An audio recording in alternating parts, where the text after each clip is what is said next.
Invaders. Welcome to Podcasting is Forbidden in the Cloud Recesses, the only lesbian-hosted podcast about Devil's Taoist Master. I'm Roy, and I'm here to say the damn word. You're here to say the word? I'm here to say the word. I love that. And I'm the Nie family's unused therapist, Fallon. And we're joined by a guest today. Yeah. Hello. How's it going? My name is Janos, also known as the Wensler. Oh no! He's here. He's here. The Wensler!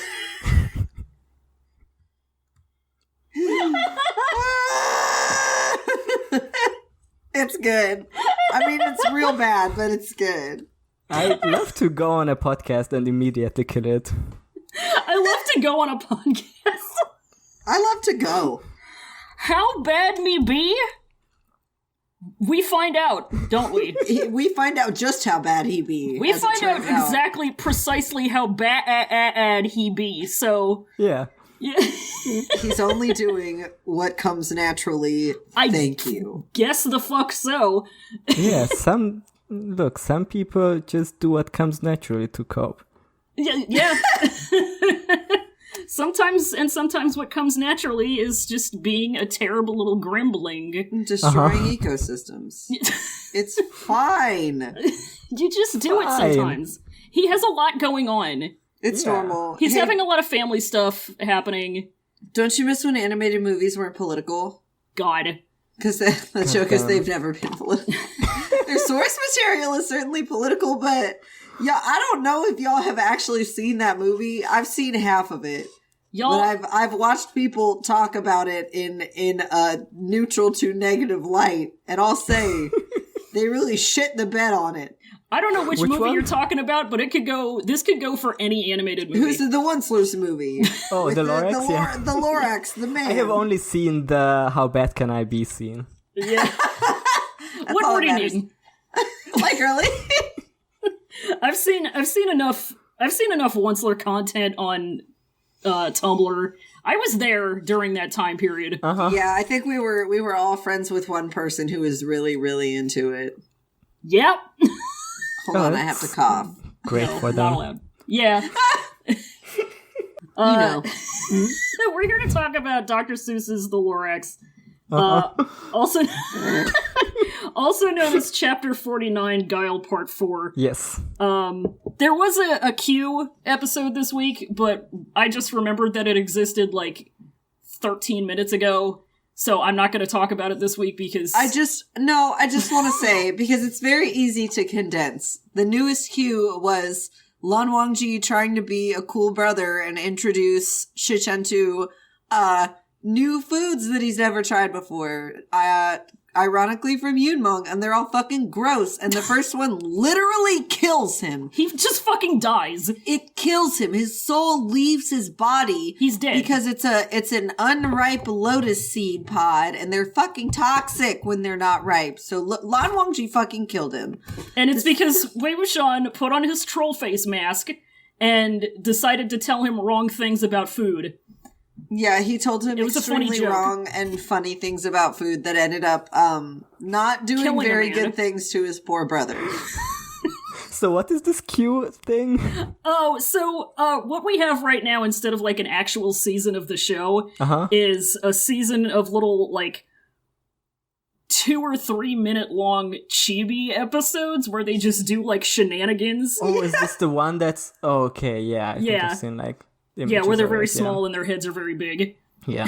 Yeah, and they do antics. They're very chunky. Is that canon? Kinda? I'm gonna say it is because I like them. Yeah, it's canon enough. I approve of them, so they're canon. Which is how it works. I like them. It's the universe where they're 1.5 feet tall each. Yeah. They're this big. They die all the time. Right. It's Do just they also have like babies. a tiny Nia Mingdue, or is he like still tall for that proportion? We haven't seen him. We heard him yell in the first episode. No, he's gonna be like the parrots in Peanuts. Oh my god. Oh my god. You just see the bottom half. and the rest of them are just like Muppet babies. Mm-hmm. He's like Nanny, you just see him from the legs down. And then just like part of his saber dragging on the ground. And that's how you know it's him. Babies! Fuck off. Go make your dreams come true. God, I hope we get to see him. We heard him and that was like, oh, they threw that ball at me and I hit it. But nobody's trying to catch it. So I hit it with my damn face is what I did. But we like it. Yeah. We like to hear it. We would like even more to see it maybe someday if we deserve it, if we can earn it from I would love to God. see him. Great Lord Tencent. From please Mr. Tencent, you have to water me. Please, Mr. Tencent, you have to water please, me. Mr. Penguin. So we read a chapter. We read one chapter. We read one big chapter. Was Think. A Think boy. I'm going to go into the summary, which I tried to make short, but that didn't happen. It's okay. It's like Kind of a that. chunky chapter. It's kind of a big old boy. Quite thonky. You got to pack a lot of crap into here, so and you know we really are getting into the shit of it. So it is chapter 49. It is Guile Part 4. Wei Wuxian is still in Niu Mingji's memory theater, and he has just been captured by the Wens, and he and his guys are in Wen Rohan's throne room. And we've just learned that after several years, MIA, Meng Yao is working for Wen Rohan himself. And Meng Yao is being very shitty and smug and evil. They execute a bunch of NMJ's dudes right in front of him. Meng Yao and Wen Rohan take a minute to like taunt him about how Wen Rohan had tricked Niu Mingji's dad into his death via saber shenanigans. And that's why he wants Wen Rohan dead like yesterday. They, Niu Mingji and Wen Rohan fight some more, and Wen Rohan is very powerful and very Fire Lord Ozai.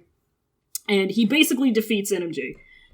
He's owning him so hard. He's owning him epically. He is. He and Meng Yao decide they're going to take him to the torture room, but right then some anime shit happens, and Niu Mingji passes out, and the next thing he knows, Meng Yao is hauling him out. Meng Yao has killed Wen Rohan. The whole thing was a ruse. He was undercover the whole time, and NMJ hates it. He does not like it one bit. Lan Shichen shows up and tells him, dude, calm down. We got all of our intel from him. We wouldn't have won if we didn't have him on the inside, and that just makes him angrier. The rest of the chapter is basically 3-Zune Hateful Moments cringe compilation. It's just a bunch of scenes. It's the greatest hits of them being mad at each other. The first one is right after the Sunshot campaign. Meng Yao has Detroit become Jin Guangyao. The Jin sect is having a big celebration party. NMJ sees Jiggy hanging out with Shui Yang, who at this point is a guest disciple of the Jins. Past Wei Wuxian is at the party, and present Wei Wuxian, observing himself, says that he was cringe back then, and he gets into a verbal scuffle with Jin Zixuan, and that causes a scene. Then we go to the Unclean Realm. Lan Shichen and Jin Guangyao are playing dueling Guqins for NMJ, and Lan Shichen decides he's going to teach Jiggy a magic good vibes track called Sound of Lucidity to try to get NMJ to calm down. Then we go to another time. It's just a vibe. We go to another time where Niu Mingji is yelling at Niu Huaisang for not doing sabers, and Jiggy shows up and gives Huaisang some presents, and that makes NMJ angry, just like everything does. Jiggy says he can't figure out what NMJ likes, and that's because NMJ has no hobbies. And he plays Lucidity for him, which he keeps doing every few days from then on. Then it's another time, we're back at the Koi Tower. Niu Mingji comes up on Lan Shichen and Jiggy going over some kind of plans, and Mingji is mad because Shui Yang, who has slaughtered the Chang clan, has been given a life sentence instead of the death penalty. Mingji goes up to Jiggy like, what the hell, kill him! And Jiggy tries to explain that Jin Guangshan told him to lock him up, and that basically he doesn't have the privilege that NMJ has to just say no. They argue about, why is it when a man kills a man in the heat of battle, etc., and Jiggy starts goading NMJ real shitty-like. Jiggy's like, look, people gotta die sometimes. And Mingji's like, well, why not you? You're not special. And Jiggy says, yes, I am. And NMJ kicks him down the stairs, and he says the thing that we're gonna get into. Lan Shichen comes up to Mingji and is like, Bro, I'm begging you to understand his circumstances. He's going through some family stuff. Be nice. Then, it's one last #funny moment. We're back in the unclean realm. Hwai-sung is trying to skip out on saber practice again when Jiggy shows up, and all of this gets Mingjoy very fucking mad. He orders his guys to drag all of Hwai-sung's toys and stuff out into the yard, I guess, and he sets it all on fire. And Jiggy's like, it's okay, Hwai-sung, I'll bring you some more. And Mingjoy says, like hell you will, I'll keep burning them. And the chapter ends with Hwai-sung throwing his saber on the ground and giving him a big ol' angry fuck them sabers speech. The end. The end. The end. Fuck them sabers, bro. That's what happens. That's all, folks. That's all, folks. You know, and I'll say points were made. Yeah. The thing is, people be making some points in this chapter. He said the word of fuck, though. He did say the word of fuck. Nie Hwai-sung said fuck. Nie Hwai-sung said fuck. He said fuck. As it turns out, Nie Hwai-sung allowed to say fuck as a treat. Yeah. Yeah. He can say little a fuck. When it's about the saber. Yeah, when it's about when it's about saying that sabers are bad, and he doesn't like to do it. Does he got a point there? Yeah. Yeah? The thing is, points are being made all around, unfortunately. Yeah, that's the problem. We gotta see both sides in this instance. Yeah. Gotta see both sides. Glad to see both. Oh I god, like that. that's just... I don't know. This is the final thing that happens in it, but I do like how Hwai-sung says, what if I want to be a good for nothing? Yeah. Pretty good. What if I want to suck? Let me suck. Let me be horrible. I don't Let me be care. useless. What else am I going to Be do? your fail brother. Please. Let me be a lazy piece of shit. When I grow up, I want to be a fail son. Yeah. When I grow up, I want to be fail son. Absolutely. It's the dream.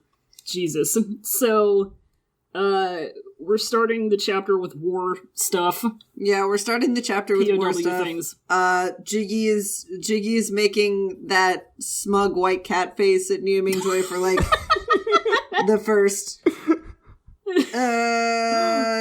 2 pages. Yeah, it's basically. a lot. He's like, I don't know. He's basically gloating for New Mingjoy. He seems to be taking a lot of pleasure in it. He likes it. He likes to do it. He's like he's a method actor, is what he's doing. Oh yeah, and New Mingjoy is not pleased with it. He speaks the power words. Yeah. Which are get lost. It's the worst possible thing you can say to somebody in this universe. It's just get lost. Yeah, it's interesting to me that those are the important words that you say sometimes. It's the important words that you say sometimes when you really mean them, but you don't actually mean them. Mm-hmm. So, New Mingjoy, he's mad as fuck. Yeah. Because, I mean, he's always mad as fuck. He's so mad in this entire chapter. He's like mad 50 times. Yeah! I don't, because I read a ton of chapters today. So I don't remember if this was in this one. I think this was in the previous one, but I liked when he was so mad that Wei Wuxian's head started hurting from it. Yeah. Every fourth paragraph in this chapter starts with, this made him angry. Oh no, it is in this one. It says Wei Wuxian's cough was also numb by the sudden anger. Yeah. So New Mingjoy keeps using this word, and it's really doing something to Jiggy. He's saying "when dogs," which you don't say in the presence of Wen Rohan. You don't. But all of his boys start saying it too. Yeah, all of his cultivator boys that got all of his homies scooped up with him. Mm-hmm. All and of Wei Wuxian thinks this is relatable. He would also have done this. Oh yeah, absolutely. Oh yeah, he's thinking like, yeah, that's me. Yeah, sounds like this some shit I would do. And New Mingjoy, he's mad as hell. But like, so one of the cultivators is like, "Oh, fucking Wendog, you're so confident. Why don't you kill me too?" And come kill me, bitch. And Meng Yao says, bet. And Meng Yao says, bet. He kills him. He killed another guy. And now he's just, hey, say that motherfucking word again. Say cumbersome one more time. Say what? One more time. Say Wendog one more time. I dare you. Except it's intentional, and he's actually yeah. It's HKIP Discord when somebody says the dog word that I'm not going to say. And New Mingjoy's just like Wendog. Yeah. He gets real close to the microphone that he has on him, and he says it in ASMR voice. Because what else has he got to lose? It's pretty epic. Because he pretty much has resigned himself to this being the end of the road. Because Wen Rohan is just like stupid powerful. He's way OP. Just stupid powerful. He's so powerful. It's like Wei Wuxian is thinking about the most powerful cultivators he's seen in his life, and he's like, NMJ would be in the top 3, but this guy is even more powerful. Oh yeah, this he's entirely too damn OP until he gets Ario Hota'd. But we'll get there when we get there. He's just God mode cheats enabled man. Yeah. He's just Jesus. So Meng Yao brings out this thing, and it's a box, and guess what's in it? It's Basha. Which sucks. Nie Mingjoy, he doubles down on that get lost. He's so fucking mad. He says, don't start with me, Yao Yao. Get out of my face now. I said, get out of my face now. And Meng Yao just bees shitty. He just acts like a fucking asshole. He's just like, he loves this. He's having such a good time being Mr. Evil Boy. He said... He loves it. He's having a really good time just being able to do this. He says, don't you think it's already too late for you to be angry now? Which, like, it's never too late for NMJ to be angry. Yeah. And before that, he's like, Basha has been in my hands quite a few times in the past. I'm like, I know it's an innuendo. It can't not be an innuendo. I know he ate an innuendo. I know he an innuendo. Don't say to me this. I got him. Hate that. It can't not be an innuendo. That's what I'm fucking saying. And Nie Mingjoy he wants him to stop touching that damn saber. He needs him to get his filthy little hamster fingies off of that. Meng Yao is like pointing at it, like holding his fingertip like 1 centimeter away from it and going, I'm not touching it. And then we get the deep Nia dad lore about how he died. Because what had happened was that when Rohan got a saber for his birthday, and some asshole said, yeah, well, it's not as good as Mr. Dadney's. And so when Rohan said, okay, I'm gonna go see. So he went and seen, and he fucking literally slapped it. Slap saber. This bad boy can hold so many chi deviations in it. And then just walked off.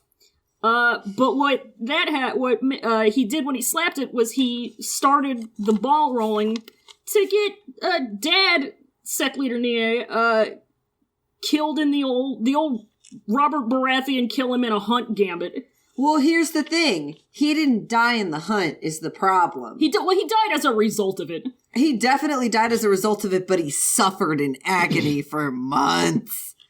It's not good. Jesus Christ. It fucking sucks. It totally sucks. And, I will say, to be fair to Wen Rohan, the sabotage, it's a little bit genius. It's a little bit smart, because he slaps it, and there's not really any way for that to be tracked unless you're some kind of conspiracy theorist, right? Mm-hmm. So, he gets away with it scot-free, and also now he can say that his saber is the best saber in the world because the other one is shattered. So either way, he won the argument. The other one got slapped. Yep. You know? It's kind of fucked up that you can just slap another saber and yours is gonna be better then. Yeah. It can if you're Wen Rohan. So he has this little anger flashback, and then then he's double mad, triple, quadruple mad. And he smacks Meng Yao. Yeah, and it knocks him the fuck back. He just swipes at him with a big trash can lid paw. And Meng Yao staggers and coughs up blood. And this is him injured. Oh yeah. And a thing that I think is interesting is that so when Rohan is sitting on his throne behind them, and he starts to get up. When this happens. He starts to, yeah. Yeah, he's almost about to check on his boy. He does, but... He's about to do something for which I think it's interesting. Well, it's because he's his sugar daddy. You know, you can't really... You gotta make sure that little man is okay. I guess so. You know, and unfortunately Jiggy is fine. Yeah, he gets up and he kicks him. Yeah, he kicks Nia Mingjoy, and it is not great because Nia Mingjoy is already really fucked up.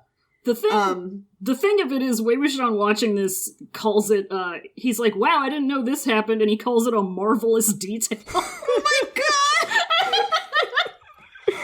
Yeah, I noticed that. Damn, this bitch kicked him. What a marvelous detail.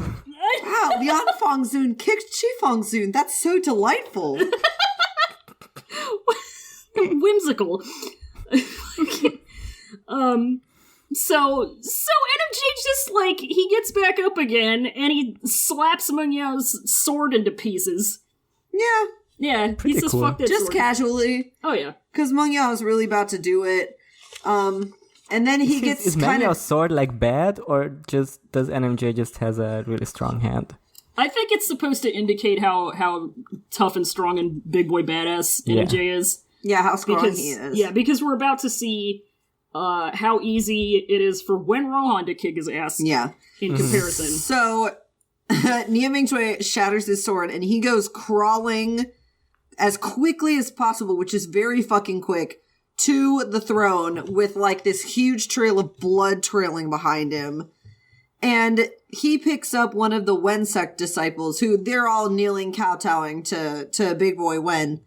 And he picks him up and throws him towards the Jade Throne. And when Rohan gets out a baseball bat and hits him back, they're just... It, like, really, he explodes him like he's a firework in midair. And, like, these two paragraphs are in... It says like as if a watermelon had flown into pieces. Yes! They just play volleyball with this poor dude. Yeah, he lobs him, then, you know, he serves, and then he spikes it. And Yeah. it's horrible. And Meng Yao's like, watch out, Papa. because and, Nia Mingjoy has summoned his Basha, finally. yeah, he got that saber on him. And when Rohan's like, let him do it! And then we find out that, you know, Wen Rohan, being Mr. Powerful Man, looks like he's probably 20. Perfectly maintained in his prime. Like it or not, this is what the perfect male form looks like. If they hadn't clarified in his prime, like, it would be extremely funny to imagine this as him being, like, 13 years old doing this shit. Oh my god. He just that's stands so up from good. the throne. Bring it, motherfucker! Fight me, asshole! The way I imagined this when you said he's a perfectly maintained male form, I imagined him like emerging like Sting in Dune. Yes! Oh my god. Jesus. Oh. Yep. He's kind of a God Emperor one. Yeah, there it is. Yeah. My sweet boy little Fade Raltha. When Fade Raltha. Jesus Christ. No, I'll tell you whose Fade Raltha was fucking, Oh, no, never mind, because Fade Raltha ended up surviving. I was gonna say, Wen Shu could have been... No, he's the other nasty one. You know, the nasty one. The Doing nasty some one, Dune yeah. math. Yeah. The nasty one that's like, oh, whatever you say, uncle. That one. Yeah, That, like, I know took which over one. after... There are too many fucking names in that book. Yeah. Okay, anyway, this is a Modao podcast. NMJ does like a cool circular swipe and cuts like 12 dudes in half. Yeah, he fucks him up directly. It's just like a big fight scene. When Rohan does the nothing personnel kid teleport behind NMJ. And then he get a big punch, which we actually got adapted in the Donghua, which was I forgot about. We get a big punch, and Nia Mingjoy kind of gets the shit kicked out of him for a little bit. Yeah.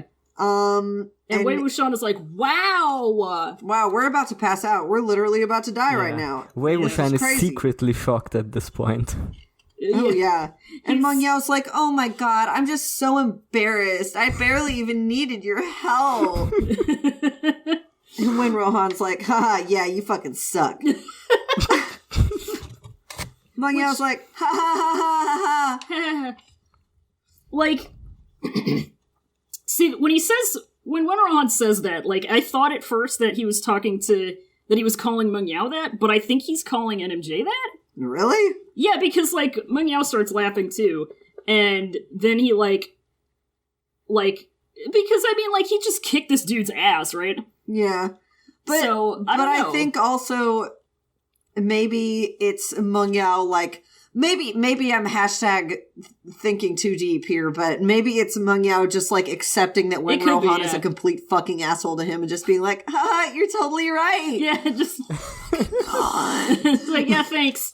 I'm gonna stab you in, like, 6 minutes. And just turn around and be like, oh my god, that's gonna feel even better in, like, 5 minutes. I don't know, that was kind of what I got from it, but I can definitely see him saying it to Niu Mingjoy as well. Yeah.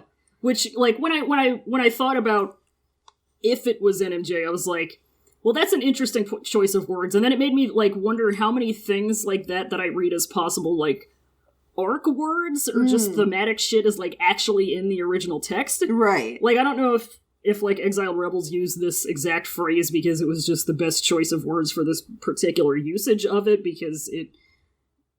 or if it's because it's legit the exact same name that Huaisong gets called. And it's like, it's themes. It could be themes. It's themes, it's media.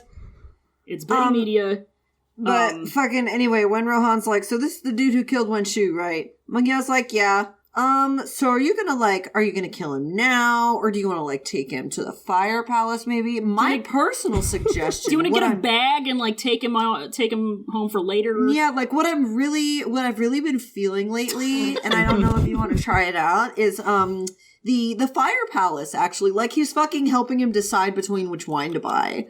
You know? This fucking asshole, he's like, this is the most powerful man in the world, and I'm still gonna, like, give him suggestions where to drag this other guy. Yeah. Oh, yeah, absolutely. He's like, listen, he's too hunky to just kill. We gotta torture him. Yeah, and the Fire Palace is literally Wen Rohan's torture playground. It literally says Wen Rohan's playground. When you get to that level of clout, you get to name your torture room. Absolutely. It becomes like a torture house at that point. Yeah. They're just like, they're like joking around at Niu Mingjoy. It's like, oh my god! This piece of shit. And then, then he, just an anime scene transition happens. Yeah, so when Rohan's like, well, why would I fuck around with somebody who's about to die anyway? And Meng Yao's like, now, hey, you know, he's super good at cultivation and he's super fucking hunky. So, like, he might come back and bite you in the ass. And when Rohan's like, he says, do as you please. And Meng Yao says, yes. You got it. Yeah. And he does. Yep. Because next thing we know, we get the extremely funny image of Meng Yao trying to drag Niu Mingjoy out of the palace. Yeah, so, like, when Rohan goes quiet, and then Niu Mingjoy passes out. Yeah. And then he's like, what the fuck happened? And Meng Yao's like, he's probably dead. Yeah, he's getting dragged around by little Meng Yao. Yeah, and Meng Yao's like, from what I know, from what I've seen, when you stab somebody with a pencil, they just die immediately. So I'm thinking I think we're good. Yeah, we've all seen Game of Thrones, so. Oh yeah. Absolutely. Mingjoy's like, give me my fucking saber. And, Meng Yao, like, tries to be like, no, you're injured. It's fine. Like, you don't have to do that right now. Please don't think about murdering me right now, please. Please no steppy. Please no steppy. And Niu Mingjoy is just mad as fuck because back then Meng Yao killed all of those, cultivators that were with Niu Mingjoy. Yeah, he just killed, like, all of his friends. For no fucking reason. Yeah, they were all his friends. No, he just needed to be so method that he had to kill all of them. Yeah, he was method acting. Yeah. Because literally that's what he says. Yeah. Yeah. Yeah, he has, I had no choice. Yeah, it's influencer voice time now, though.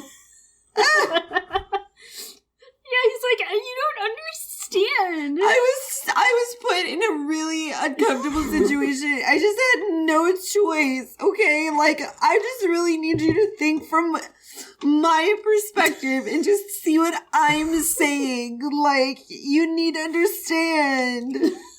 When Rohan did a microaggression like, against me, so... God!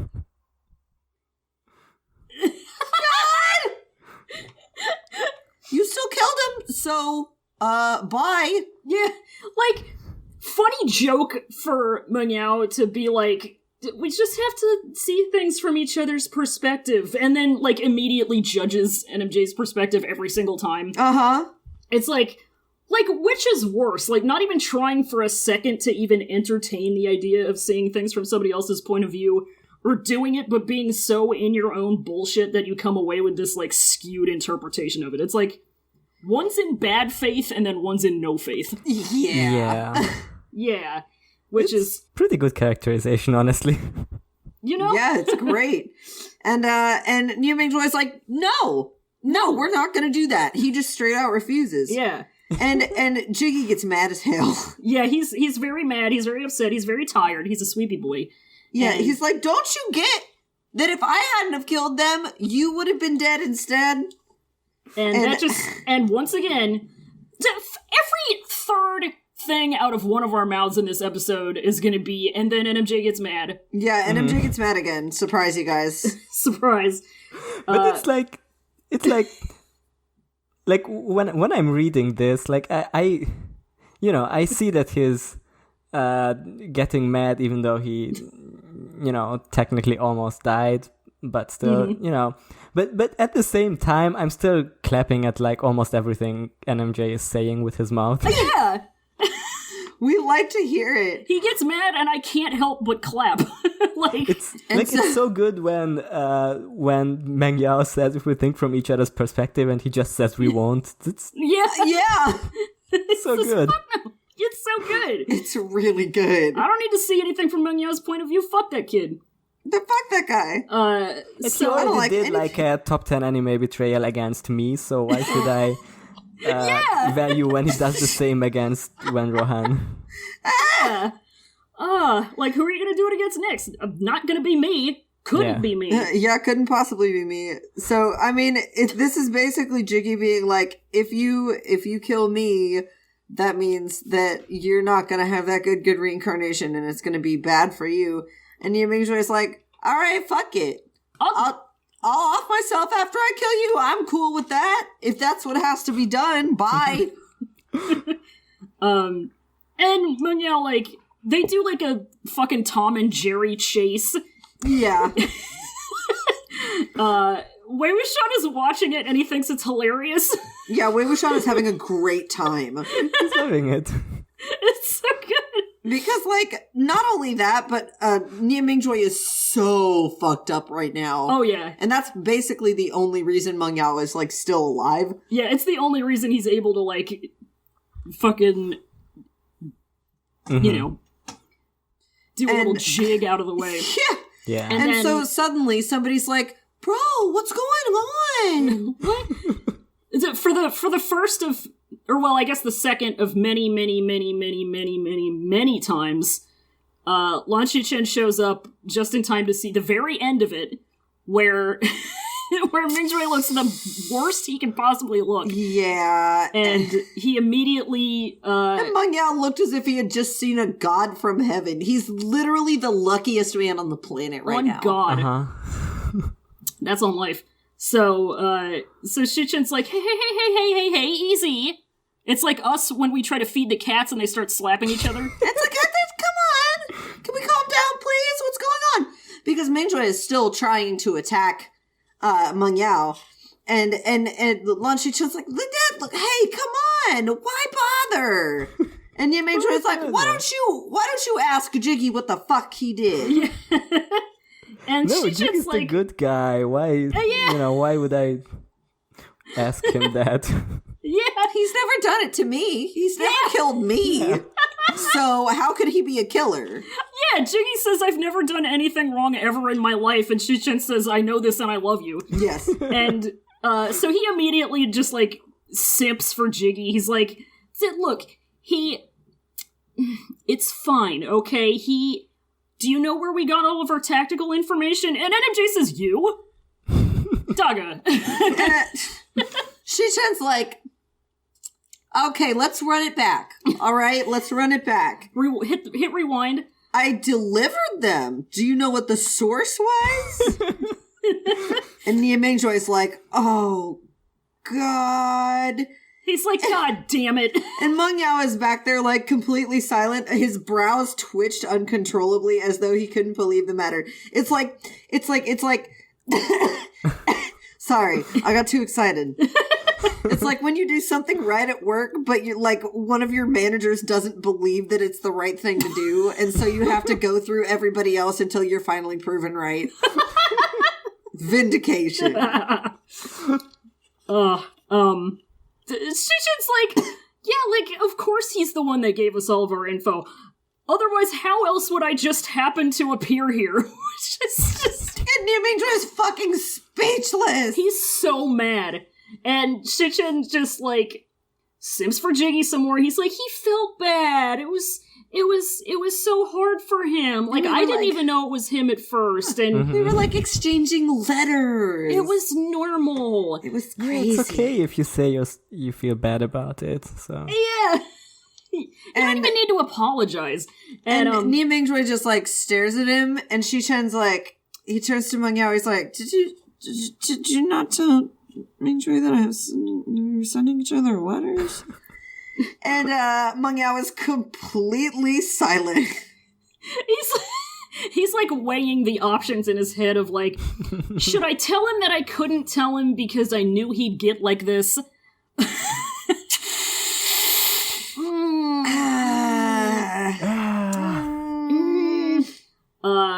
So then he tries to apologize. He's like, look, I'm sorry I was a shithead.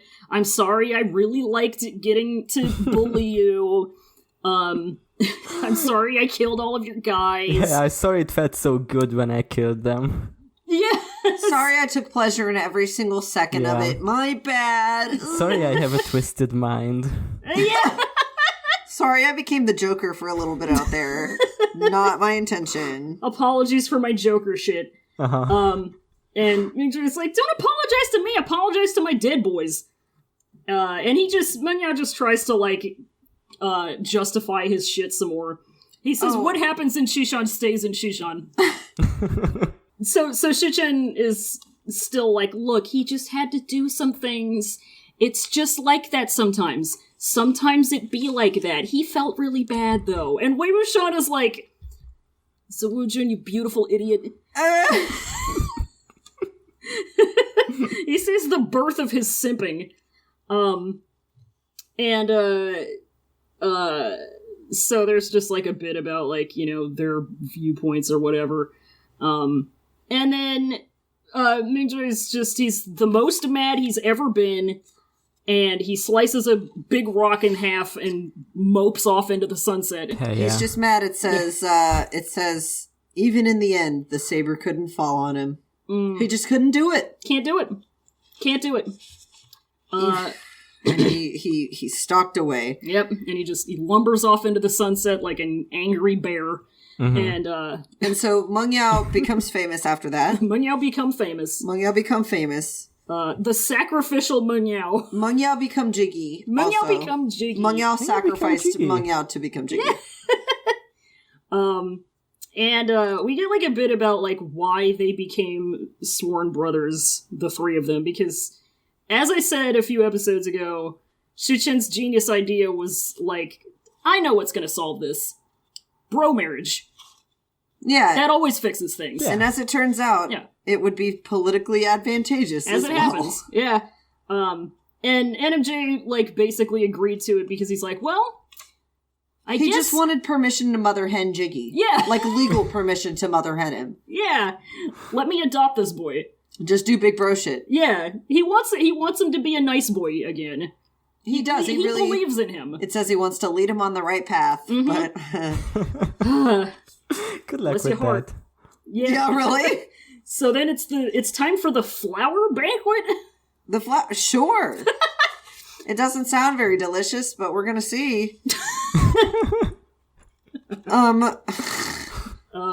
So at this point, Jiggy has become Jiggy. He's been accepted into the clan. He's in his official Jiggy skin. He's beautiful, fancy boy in his Jiggy legendary skin.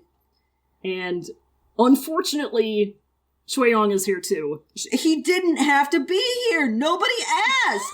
But he's here anyway. Go with bells away. on. Fuck. We don't want you here. We're done with you. It's like any of Jeffree Star's new releases. We don't need it. Nobody, bye. Just go. You don't need to be here. Had about a damn enough. I've had enough. And Shueyong's like a baby here, but he's still, Shueyong. He doesn't even say anything, and I'm just like, get the fuck out of my chapter. Go away. Yeah, and he's just fucking chilling with Jiggy, and they're shooting the shit like old pals. They're just over there fucking... Yeah, they're over in the corner giggling about some shit, spilling some tea, talking about we irritating. Yeah, and Nia Ming-joy is like immediately suspicious, and Jiggy breaks off to come like bow to him and greet him and whatever. And Nia Ming-joy is like, who the fuck is that? And Jiggy's like, no one? No one? That's just my friend who's been arrested several times. It's just my friend the felon. It's my friend the felon. It's fine. It's just my friend the convicted multiple felon. He's good people. Fine. I promise. I can vouch for him.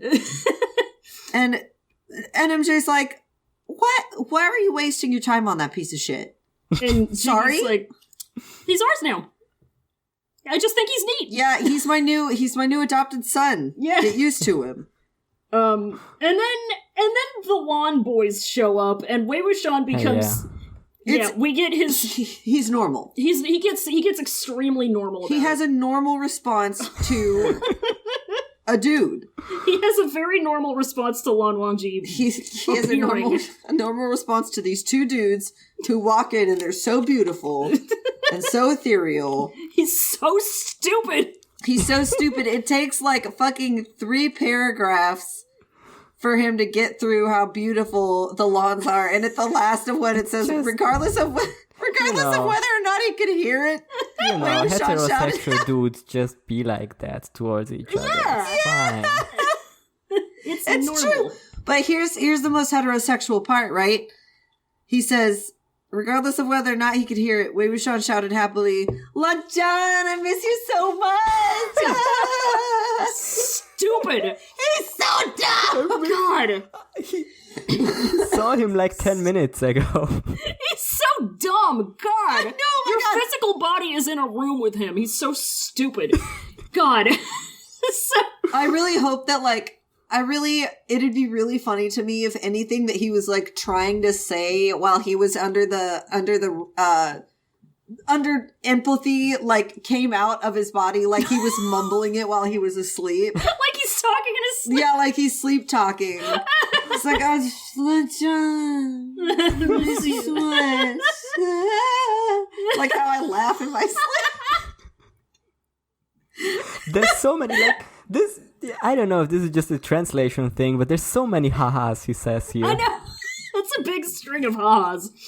I know. He's just exuberant, man. I don't know what to say. There's one at some point in the novel that's an entire paragraph long. God! Do you think he loves to see Lan Zhan from a slightly higher perspective than he usually sees him? Oh my god. Yes. I hope. God, I hope. Oh, God.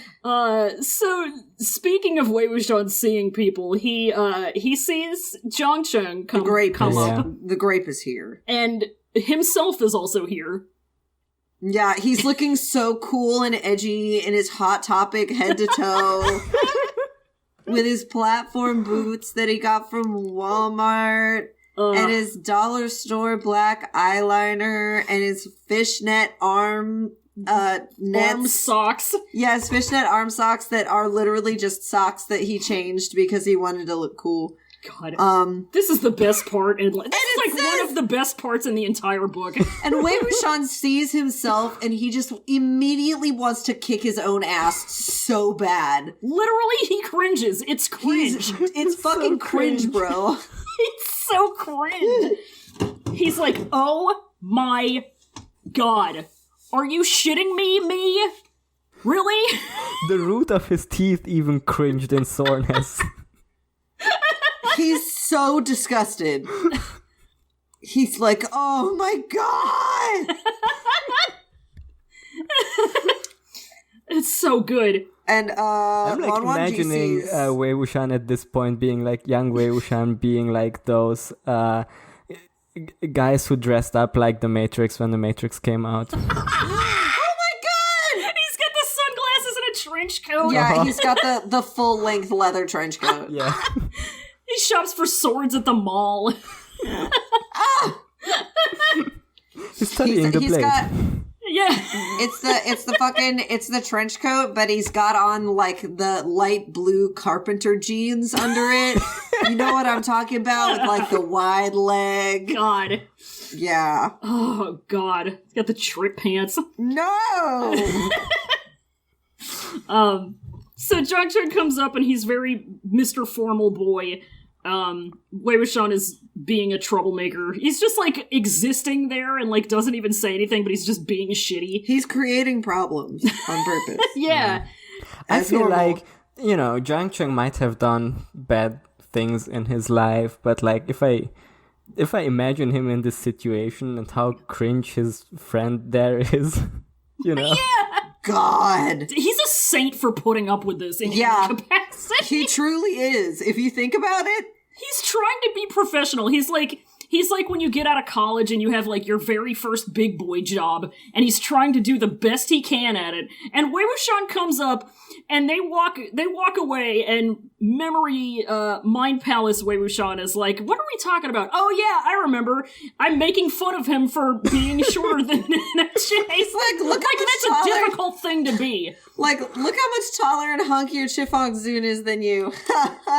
Idiot. He's an inch shorter than you. And Zhang Chun says, get lost, you want to die?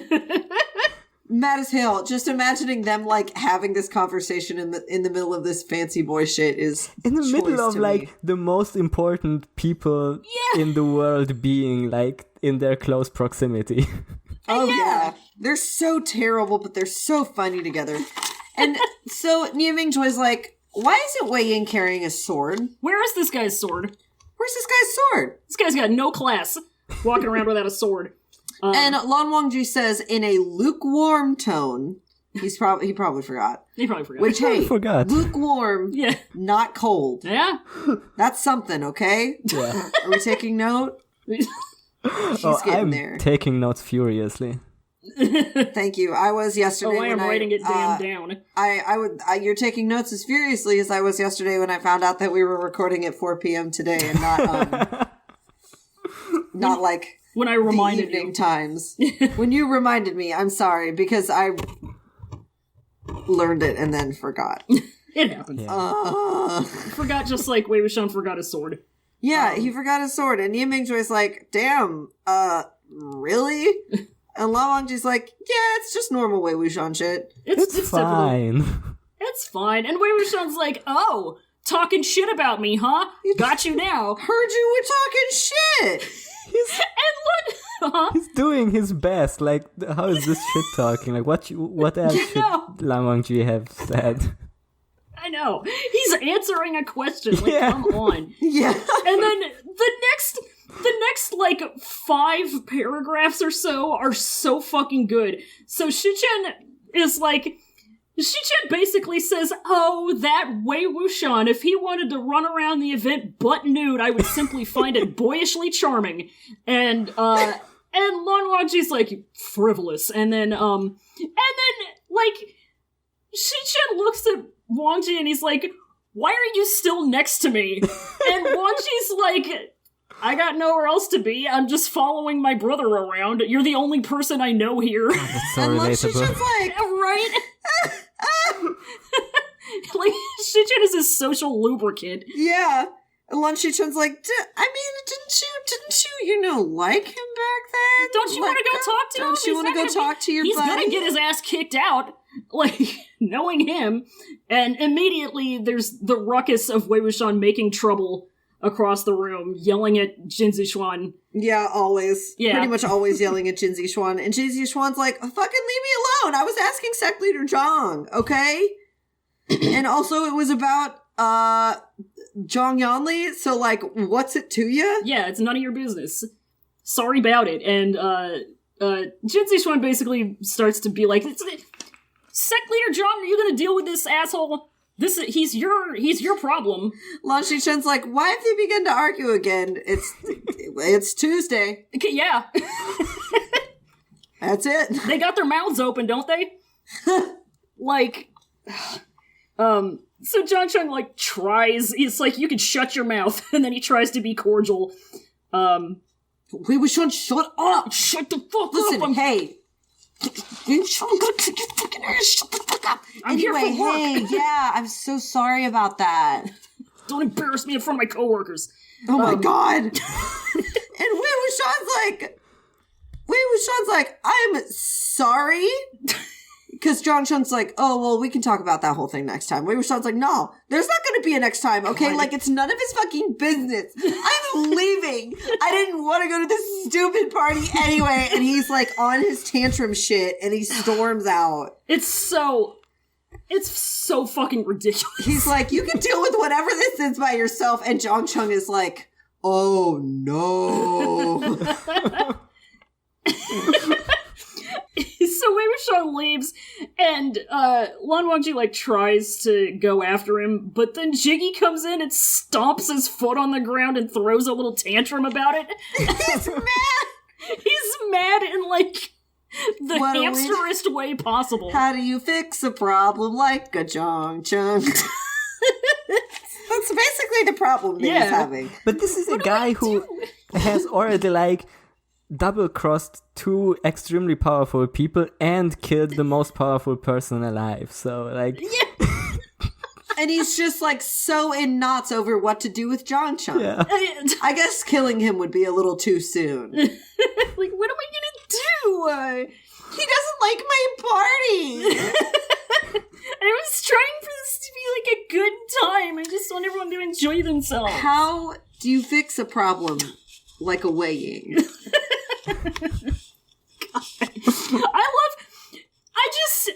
So we get, this entire scene is just, 99% of it is just watching Wei Wuxian do antics in public. Yeah! And...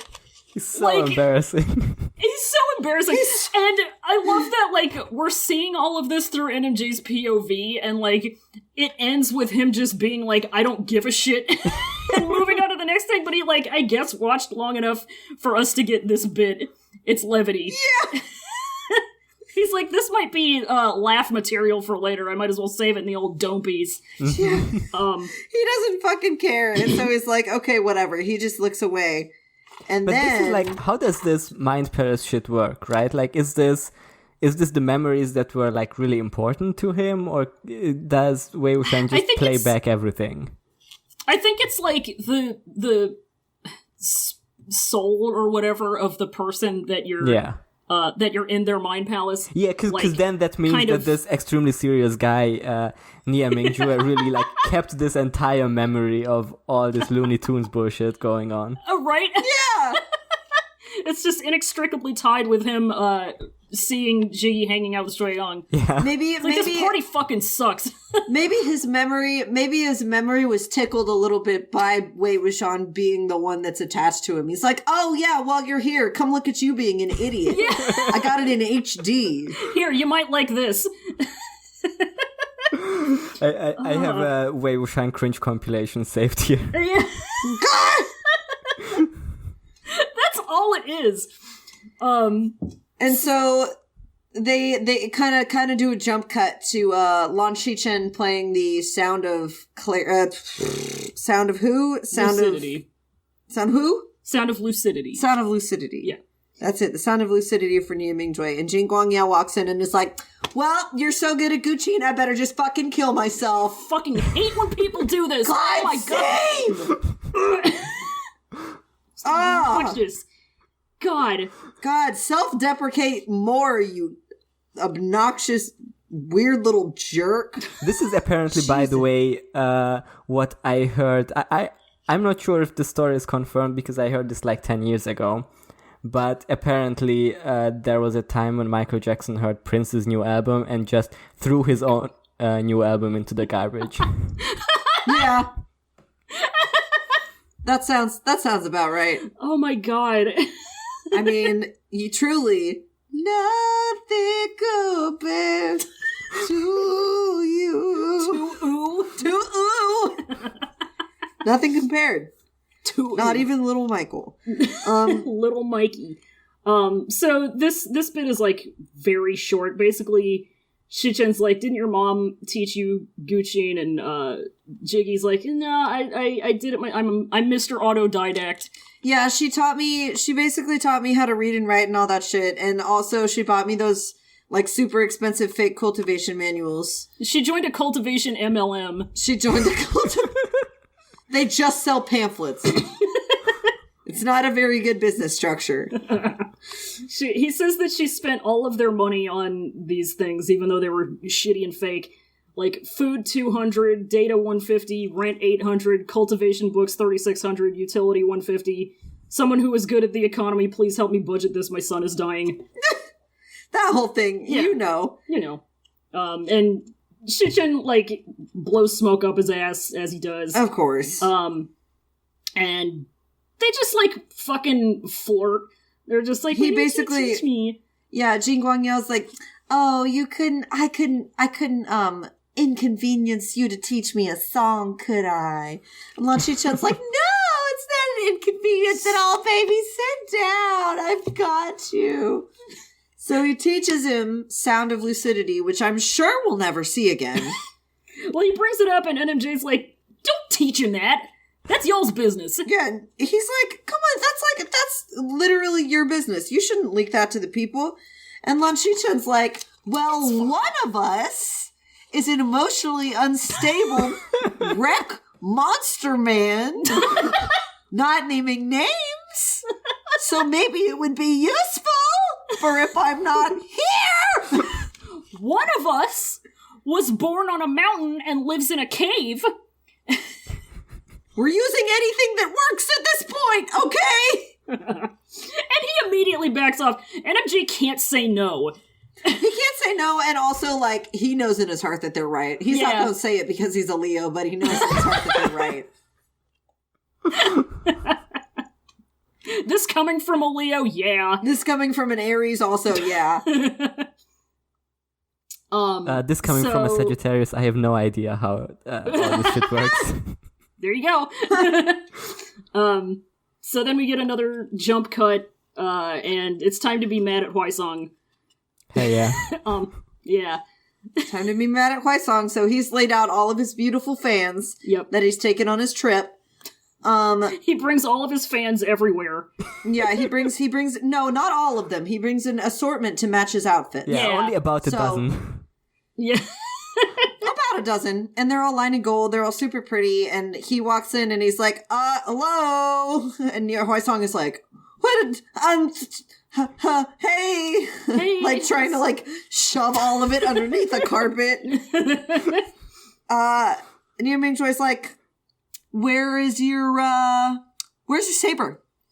And he doesn't. He's like, in my, can I like get back to you on that? And Nia Mingjoy is really not fucking feeling it. He's so mad. He's like, you don't know where your saber is. You can bring an armload of fans everywhere you go, but you don't know where your saber is? You demand we bring a U-Haul cart full of your fans everywhere we go. You made me pay $40 extra for a suitcase for all of your fans, and you're telling me you don't know where your saber is? And yeah, my song's like, it's fine. Give me a second, I'll go find it. And Mitch was like, no, burn these fans. Burn all of them. And And Huaisong's like, but no, somebody gave them to me. They were presents. They were presents. He says all of these were given to me, and like, I mean, is this like when it's like Huaisong's birthday? Everyone knows that he just wants fans. Like, how did he get? Yes, absolutely. About a dozen fans that are all gifted. Yeah. God. He's got so many. And Nia Ming-joy demands to know who bought him all the fans, and there's Jiggy. He comes out and he's like, hello. It's me. Surprise. I'm coming. He walks in like the gif of the girl on America's Next Top Like Model. holding up her purse and shit. Yes. And Huaisong loves to see it. He loves it. He runs over and hides behind him. He looked as though he saw a knight in shining armor. The cycle continues. He's so glad that there's someone NMJ hates more than him. Literally, so just like, thank God this dick piece of shit is here finally. Yeah. It's so good. In reality, it wasn't that Jin Guangyao could calm Nia Ming-joy's anger, but that since Jin Guangyao came, all of Nia Ming-joy's anger would be directed at him alone, having no time to scold others. That's it. Just... This, oh my God. The tactics? The tactics. This entire chapter is just watching somebody enter into this bitch eating crackers like she owns the place status. God. Oh my God. Just living in his mind rent-free. So, Jiggy basically gasses Huaisong up, and it's like, oh, his hobbies are beautiful. It's fine. He has no problems. Like, why are they useless? And Huaisong's like, yeah, what he said. Nia Ming-joy's like, he's gonna be a sect leader. He doesn't need to do any of that. And Huaisong's like, no, I'm good. I'm good. Like, I'm chilling, honestly. Yeah, you are the be sect it. leader, so why would I have to be that? Yeah, I'm not gonna do it. You're so strong and alive. Yeah, it's not like our family has a history of dying young or anything. You're really strong and alive, so I think you'll be fine. So Jiggy's like, well, I came over here Huaisong because... is like, what would you even die of, being mad? Sounds fake. Sounds fake. Sounds fake to me. And Nia Ming-joy is like, why the fuck are you here? And Jiggy's like, oh, I heard there was a Gucci in here. I just wanted to shred a little bit, if that's cool with you.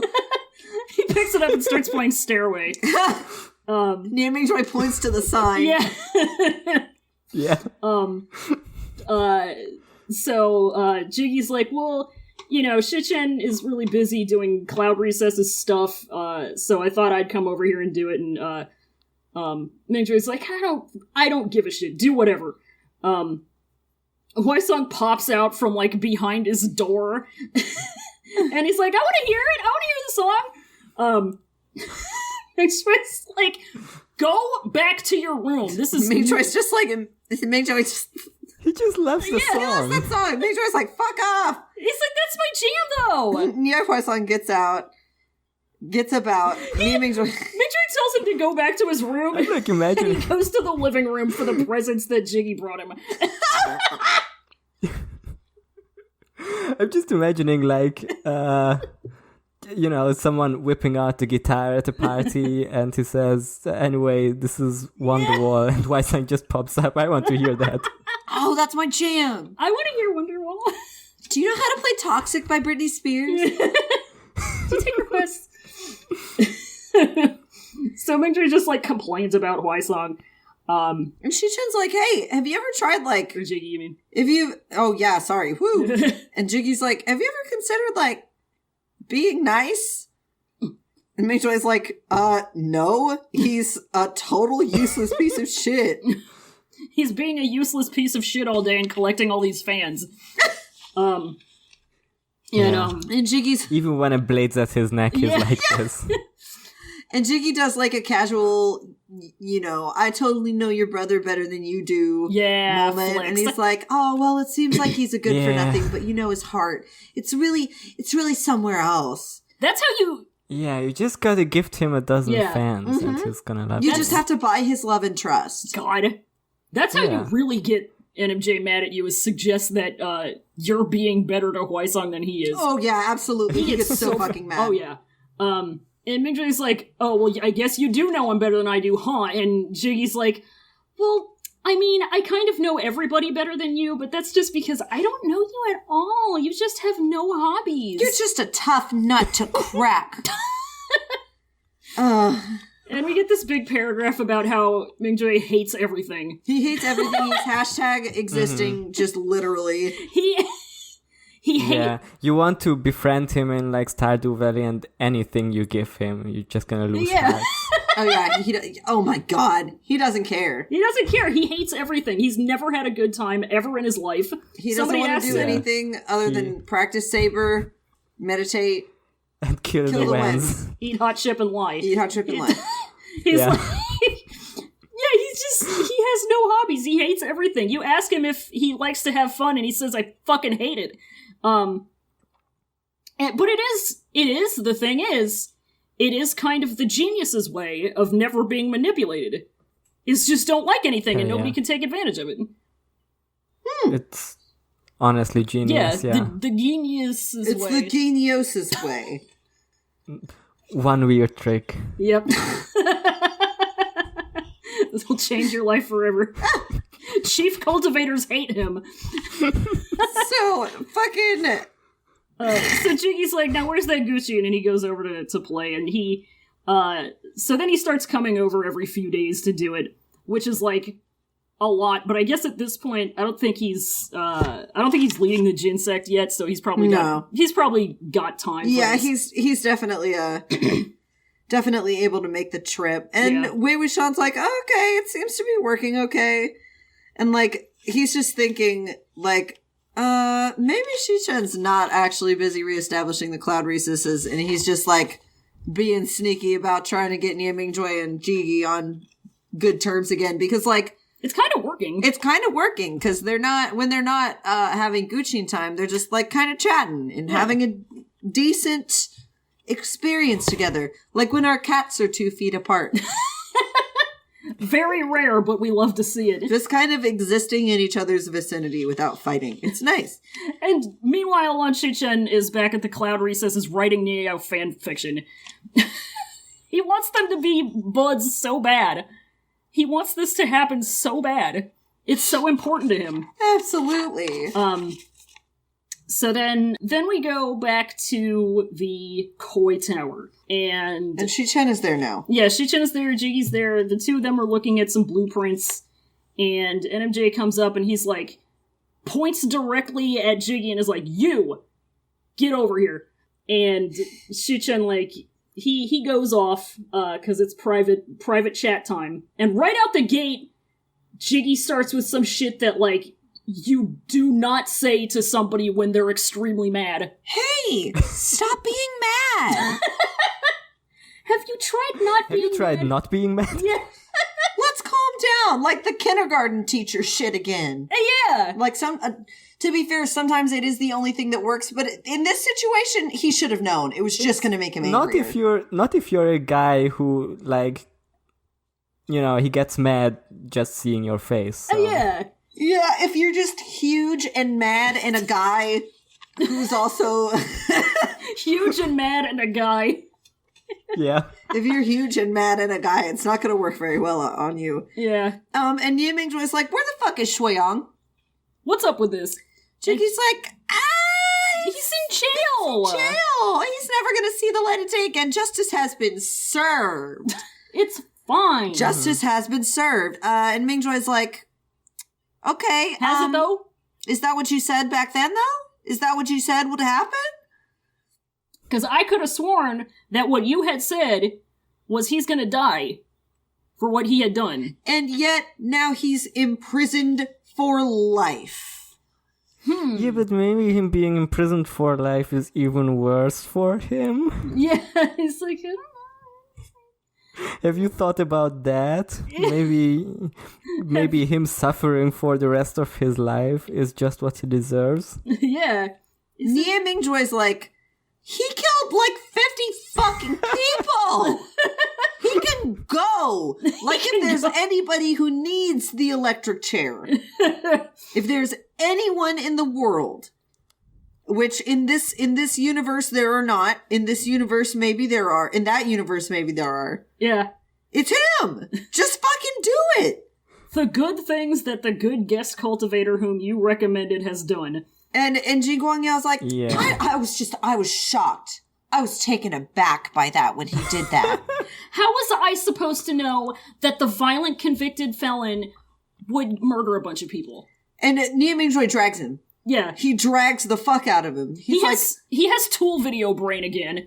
Yeah, he has tool video brain again. And he's like, okay, so who was the one that invited him? Who was the one that recommended him? Who was the one that regarded him highly? And don't bring your dad into this. Don't use your father as an excuse. How could you not have known what Shui Yong was doing?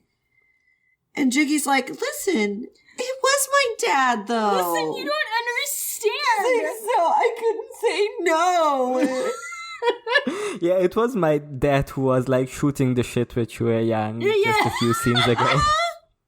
God. And Nia Mingjoy was like, I don't give a fuck. Just come back to me with Shui Yong's head. Bye. Yeah. And so many problems in this novel would have been solved if Jiggy had just listened to reason and done this. Oh, yeah. Please. Like, genuinely. Like, when it comes to Shui Yong and only Shui Yong, I am in favor of the death penalty. Yes, only Shui Yong. Literally only Shui Yong. That's what I was trying to get at before. I am so sick of this bitch. Please, God, just end it. Jiggy starts trying to justify his shit some more, and NMJ is like, no, your whole thing, quote unquote, not anymore. I am too smart for this, I'm too powerful with this. Don't start with me, Yao Yao. Don't start with me today. I was standing up and clapping when he said your whole thing stopped working on me since a long time ago. Dude, yes. I was Such a good line. It's so good. Oh my god. And Jiggy's like, oh no, the Jiggy is up. Spelled Jgiiy. Yeah. So he's a little, he goes into a little panic mode rage, and he goes off. He does go off a little bit. And unfortunately, under these circumstances, I do gotta hand some of this to him. There were points made.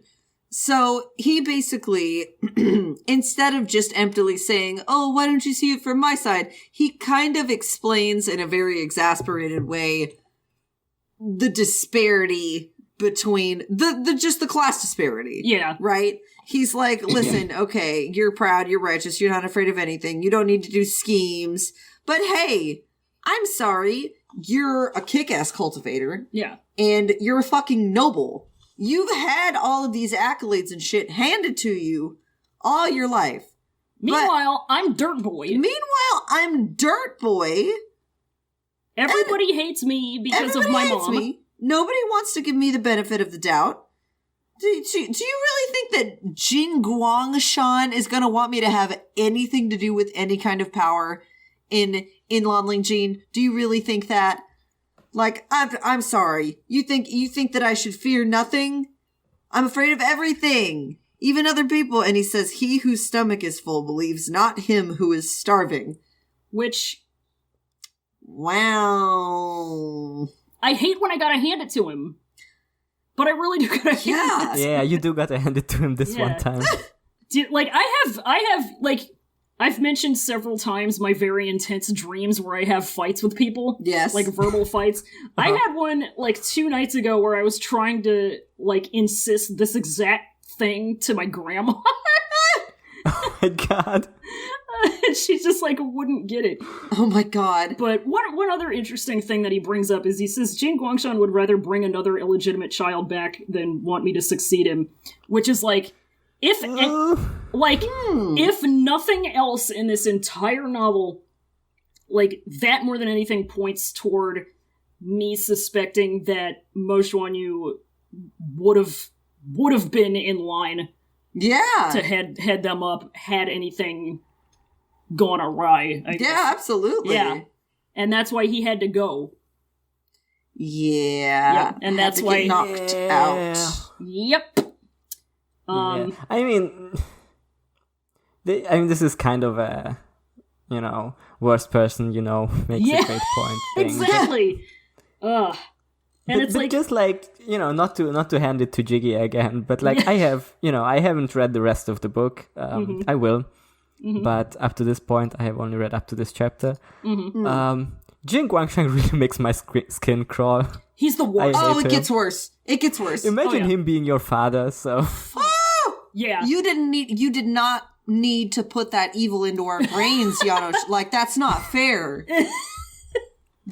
No. I don't want anything to do with that man. Yeah. No. But anyway. Did I not 5 minutes ago say that Shui Yong is the only person for whom I am in favor of the death penalty? Jing Guangsheng is even worse. Yeah, but he already in my did, though. IMO. So it's fine. He's already dead, yeah. It's fine. But anyway. Dead of having his dick out. Yeah. Cause of death, dick out. So Jiggy has this entire big long paragraph about see it from my side. And Ye Mingjoy's just like, okay, so you just mean you don't want to kill Shui Yong. Yeah. It just means that it's not that you don't want to kill Shui Yong, it's that you don't want your position at the Lanlingjin sect to waver. Jiggy's like, duh. Yeah. And it's like, of course not. It's a good point. Yeah. Yeah. And then makes a good point, yeah. Yeah. And then Jiggy goes into the Glenn Wayne's World speech. Yeah. Which I already recited a week ago. I'm not going to do it again. I only killed a few cultivators in the heat of passion. Yeah. And Ye Mingjoy's just like, fucking, okay, all right. I've killed a bunch of people, all right? But I've never done it because I wanted to kill them. Much less to get a foot up. Yeah. I'm not trying to do it for clout. Unlike somebody. And Jiggy's like, oh, well, are you saying they all deserved it? And Jiggy literally does he comes up and he starts he's goading him. Oh, you're approaching me? He literally, like, verbatim comes up and is like, does my little jester's hat upset you, Dogga? Does it make you want to hurt me? Is that what it is? He's just goading him and, like, on purpose, like, making him even angrier. Yeah, he's like, have you heard of the trolley problem? If I kill one but save hundreds, would the good outweigh the bad? Yes. Literally. And Mingjoy says, you get on the train tracks then. And, Jiggy's like, I'm different. I'm different. Sorry, but I'm different. Which is a yikes Good to you, for but me. I'm different. Yeah. And he's like, of course I'm different! Yeah. And Ye Mingjoy's pissed off. He's so mad. That's it.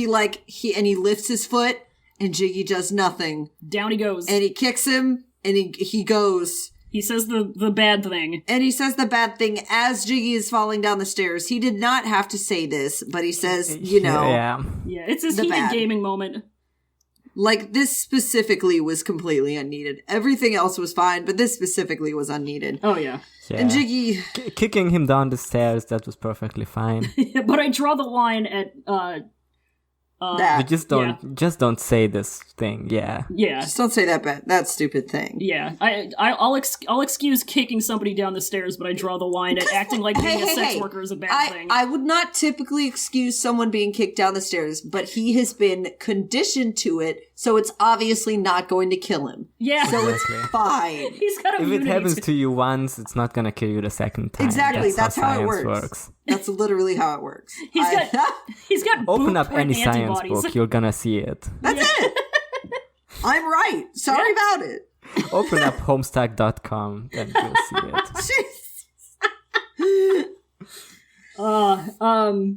Jeez. So he falls down a lot of steps. And once again, Shichen comes up just to see the end of it.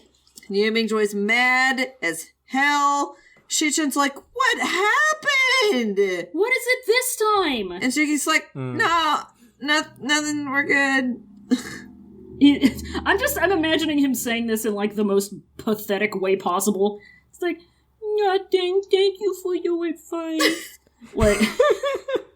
Ye Mingjoy's like, don't hold me back, bro! It's on site. I said it was on site before. It's on site. And, Shichen's like, whoa. Hey. Calm down. You're fucked up on all that rage juice. You've been drinking so much anger-hurting juice. Ye Mingjoy's like, no, I am clean and fucking sober. That man's gotta go. There is no helping him. The earlier he's killed, the earlier we can relax. If this keeps on going, he'll do the world harm for sure. Like, when he's right, unfortunately. And Shichen's like, actually, unfortunately, he's baby to me. So he's baby. He's been doing so good. And he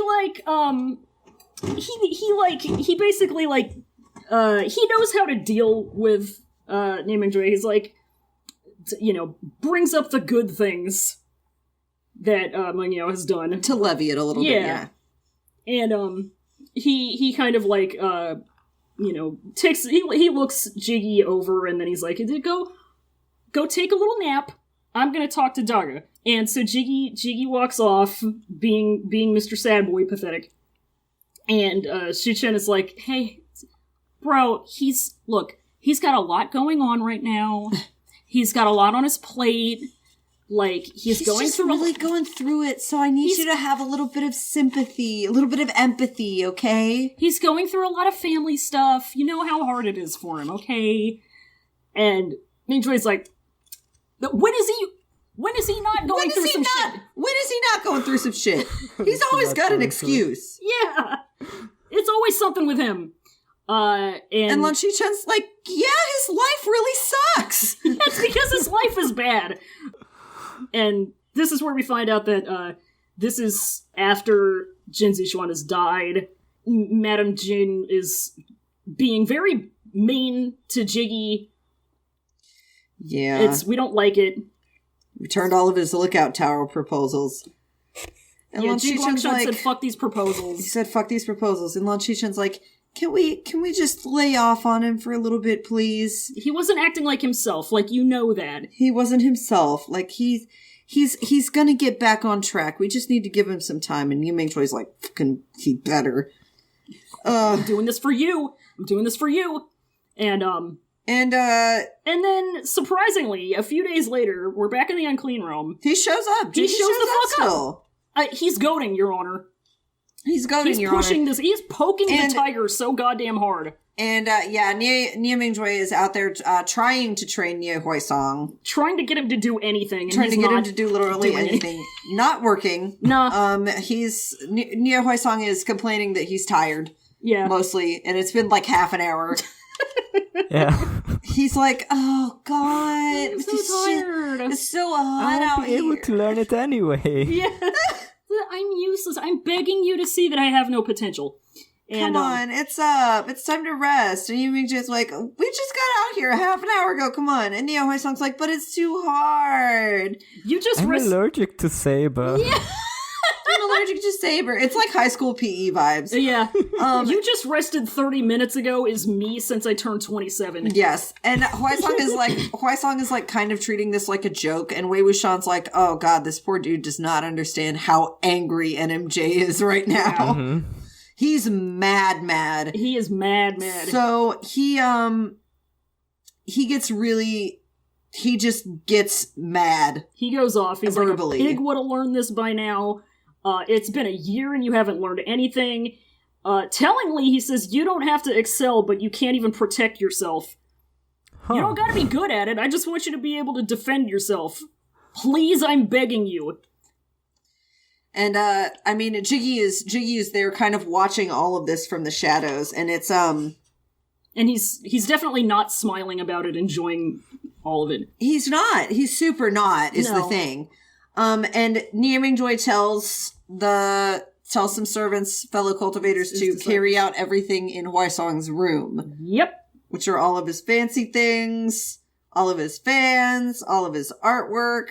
And they bring it all out, and Nie Mingjoy he strikes up his saber like a big old match, and Yep. And Jiggy's like, hey, come on, don't do this on impulse, please. And Nie Mingjoy's like, no, no, don't burn your brother's stuff. You're so sexy, haha. And Huaisong tries to. It's really sad. He tries to get in there and get his stuff, but Jiggy pulls him away. And, just this whole thing, I was reading back on the scene, and it was a very do you think this means anything scene, now that I'm reading it again. Just, wow. It's really, it really sucks. It fucking sucks.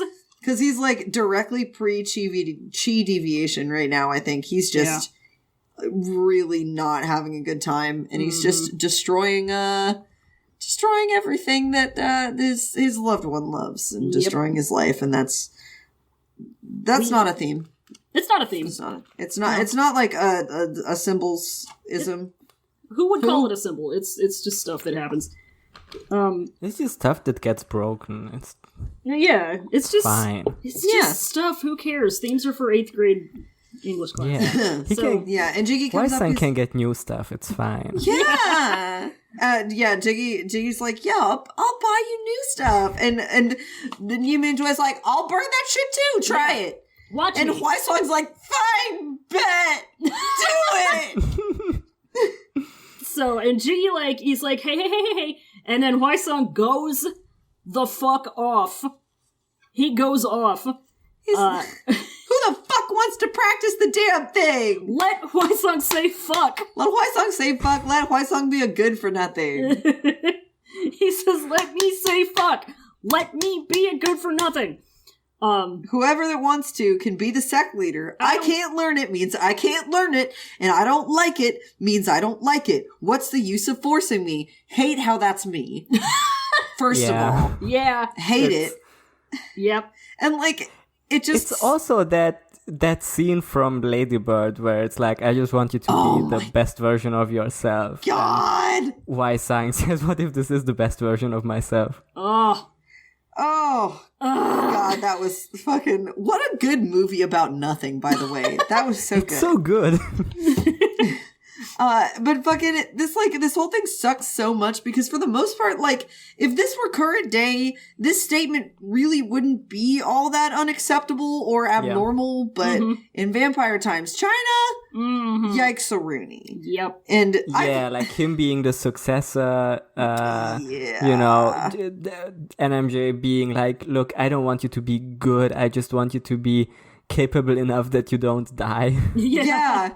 And I've seen people who hate Hwasong mostly call him selfish for this, and they can do that all they want, but they're wrong, and it isn't my problem. Yeah, that's on them. It's not selfish to fucking want to live your life, live your own life. Yeah, Mr. Live my damn life. Look, I just love a good complicated sibling relationship in a story. God, you know. Fucking same, but I think actually now it's time to talk about some Google Translate Essence collection. It is time to talk about some Google Translate Essence collection.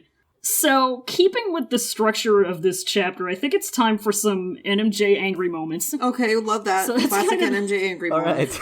Right. Yeah, kind of the theme that we're working with this time. So I've got 4 of them, which seems to be just the pattern for when we have guests on. It's just like that. Yeah, it's good.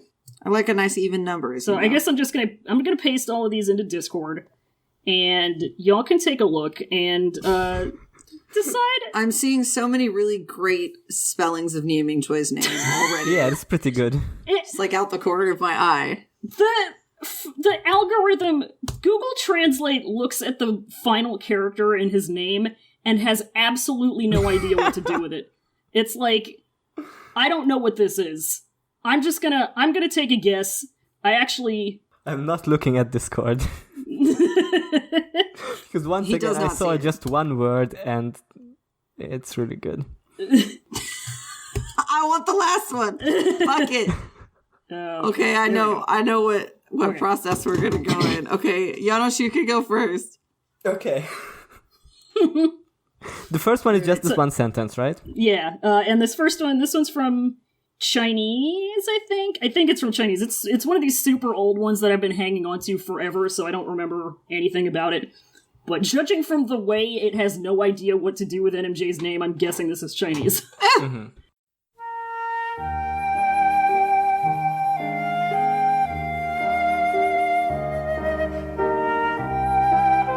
I didn't think that I didn't even think of Niaming Shan. But I fell into a wolf-full situation. A wolf-full situation, A wolf-full situation? Full is the wolf looking at a chicken? Probably. Shit, dude. Going off past experiences. It's the funniest joke on the planet. We cracked it again. Christ. I didn't think that. I didn't even think of him. I didn't think that I didn't. That's a double negative. That's like a quadruple negative. Wait, what does it mean? I didn't think that I didn't even think. I didn't think that I didn't even think. So, I didn't... So I thought that I was thinking of him, but actually I didn't even think of him, which I wouldn't even have thought. Egg on my face. Eggs on my face, bud. Wow, you really got me. Yeah, got me there. You really thought, huh? You really thought. Yeah, you twist yourself into a double negative and suddenly you're in a woeful situation. It happens to the best of us. Yeah. It really does. Yeah, from time to time. So, what's the deal on the second one? Okay, so this next one, this one's from Chinese. This one's just canon universe. I know that in this fic, Huaisong like snuck off to do some magic shit with Lan Wangji for some reason, and Just normal gay shit. you know, and Mingjue found out about it and he's mad. Oh, he's mad, huh? Yeah, can you believe it? What? Huh. Yeah. Crazy. On the past 2 days, Nie Mingqi was as anxious as the ants on the oil pan. She was arrogant for a moment, angry at the moment, confused at the moment, and disappointed at one time, and her heart was really mixed. He finally managed to stay for a few days. Yesterday, he couldn't wait any longer. In the early morning, he hurriedly departed from the Qinghe River. He stayed at the Cloud and deep in the day and night, but he was told that Nie Huaisong's little scorpion night hunting went. Leaving me, you are very moisturizing. Nie Mingxie secretly gnased his teeth and only wanted to take Nie Huai's daring and unresting factor back home to look after it. Just wanted to when you're as anxious as the ants on the oil pan. That sounds like an American South saying. Yeah. Oh, I'm as nervous as 2 ants on an oil pan. Like, what? This is the Claude Monet painting of Google Translate Essence collections, because like from a distance when I take it all in, okay, yeah, I got you, but when I look really close and I look one word at a time, what the fuck is happening? Nothing makes sense. This is so much... The first sentence makes sense. It's just NMJ being anxious. Oh, yeah. Then we switch pronouns to she. Yeah. And NMJ gender fluid, king, queen, all of the above now. Yeah. But this is the most relatable thing in this entire thing, because she was arrogant for a moment, angry at a moment, confused at the moment, and disappointed at one time, and her heart was really mixed, which that's how my heart be all the time. Yeah, it's a big mood. Who among us? It's a really big mood, so that was a delight. No idea. You leaving me, you are very moisturizing. What the fuck? Genuinely what? Nie Huasong? My little Huasong? Nie Huasong. Nie It does call him Huasong. Huasong. Huasong. Huasong and Nie Huai. Yeah. Nie Huai. Why? Why? Why? Why? Why? We haven't even talked about went? Went? When? Like a lowercase went question mark space question mark. Like even Google Translate was like, John went. Where'd he go? give me half credit for this one. I tried. You little lotiony bastard. You little lotiony bastard. Can I read the next one? Absolutely. So this next one, this one's from Chinese again. All you need to know about this is that it's Jiggy's point of view. The man in front... Alright, let's try that again. The man in front of him was indeed a big boss. Sorry. Staring at him with a gloomy face. Jing Guangyao couldn't help but swallow his... The man in front of him was indeed a big boss, staring at him with a gloomy face. Jing Guangyao couldn't help but swallowed his saliva and smiled dryly. Big brother, it's been a long time. Ayao successfully shut him down with a little angry voice. A little angry voice. Little angry. Just a little voice. Voice. A little boys. He was indeed a big boss. He was a big boy. I love how it says fucking Jean Guanyu swallowed down his saliva. Like he can't get a fucking enough of this dude. Oh wait, I'm supposed to be scared of him? Shit, let me knock my boner down real quick. No, stay down, you gay penis. Stay down, you gay penis. Mingjoy become Metal Gear Solid, like... Yeah. He's indeed a big boss. This is where when you copy-pasted this in here, I saw the word big boss, and I was like, I'm not allowed to read the rest of it. Snake. I'm trying to betray the winds. The clap of my ass cheek. Sorry. I hate everything. Oh, God. All right.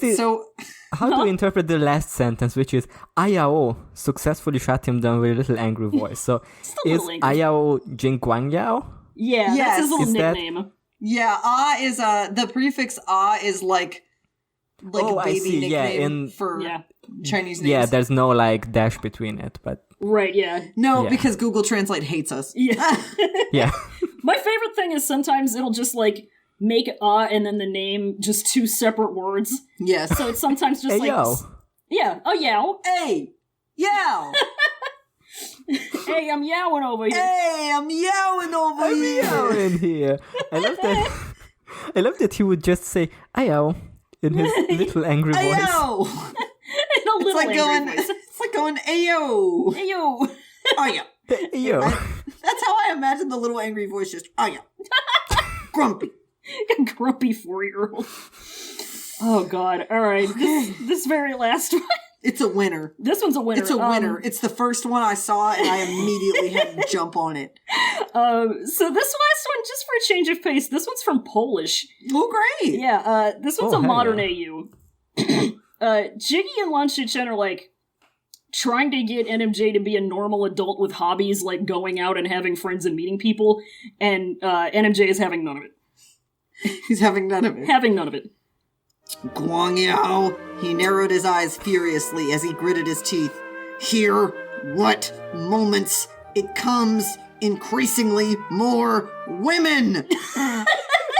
This is the fucking Vince McMahon meme. Comes increasingly the women more. Are coming.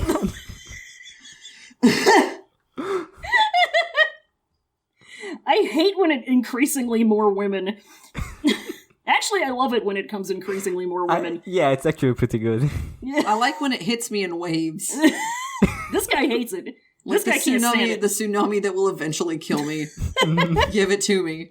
This dude fucking hates it. Yeah, this guy doesn't like it. NMJ too gay for this, apparently. Yeah. I got no business. Oh, God. Good stuff. Yeah, really good stuff. We need to clarify that the entire last bit of that is in bold. Yeah, it's everyone is in bolded. bold. I had to make it italics in Discord because I'm a grandma and I don't remember how to do bold text, but yeah. just gotta emphasize how much he hates it. Yeah, absolutely. Do we have any questions this week? We do have some questions. If you got questions, you can send them to cloudrecessespod.tumblr.com/ask or via Twitter at cloudrecess, just one recess, cloudrecesspod. Let's go over to Twitter first. Twitter time. Get rid of Twitter my time. Yeah, get rid of my huge image of the name of the fall bracket, even though it is good to look at. It is very good to look at. It's pretty good. It's pretty good. I think we have 3 of them. Okay. On Twitter, right. All right, our first question comes from user at HelmOmmeet. Helmomate. That's my good friend Chaz, who also co-hosts most of my podcasts. Word! yeah. Thanks, Chaz. Fun fact, when I told her I'm gonna guest on this, she immediately read the book. Like, between the time I said I'm gonna guest on this and between the time I started reading the book, she just read the entire thing. Holy shit! That rules. That's king shit. Oh my god. So, Helmomet asks, is it ethical to kill a bunch of people if you, like, really want to? I say yes.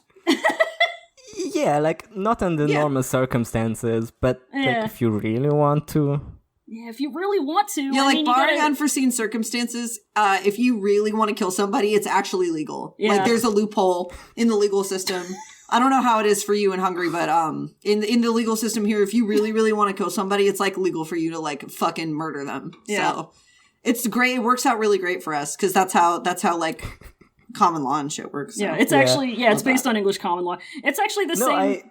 I also remember this from every time I watch an American TV show where there's a big courtroom scene and then the music swells and then the epic style lawyer guy says, ladies and gentlemen of the jury, he really wanted it. Yeah. he just really wanted to kill this guy. It's just like how when you're accused of a serious crime, you can plead that you were shitting out your doo-doo ass. Yeah. And you really needed to do it. And yeah, I'm sorry, Your Honor, I had SOMDDA. Yeah, I gotta make the SOMDDA defense. I'm pleading the SOMDDA. Was it fuck, he pleads SOMDDA? We're screwed. I'd like to call a recess. We need to regroup on this. There's no case against SOMDDA. You can't unshit out your doo-doo ass.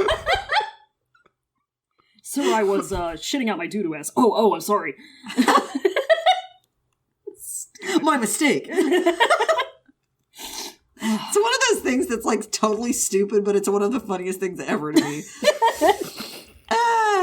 Next question is from friend of the pod, Eruviru LVA. They ask, top 5 things to say when you get caught stabbing someone you shouldn't.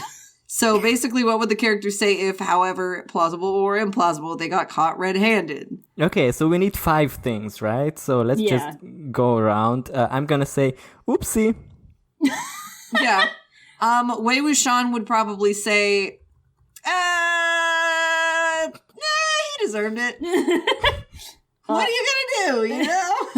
I think for a general one, I don't think it would be too great if you said, it was a joke. No, you get off scot-free, though. Oh, yeah, you're right. Yeah, that's the whole thing. Yeah, everyone is gonna start laughing if you say that, and they're gonna clap. Yeah, they're gonna stand up and clap, and they're all Albert Einstein. Another good one would be, I just need you to see it from my perspective, and take the knife out of your hands, wipe off your prints, and put it in their hand. That'd be good. It wasn't me. Yeah. Yeah. Wasn't me. That's a good one. Yeah, I like that one. That's a good one. And a final one, a Modao one to round it out. I think Lan Wangji would say, well, he was threatening Wei Wuxian. Yeah. He was Wei Ying. Excuse me. Wei Ying. Threatening Wei Ying. He was threatening Wei Ying. Murdered for the crime of threatened Wei Ying. Murdered for the crime of stepping to the king and missing.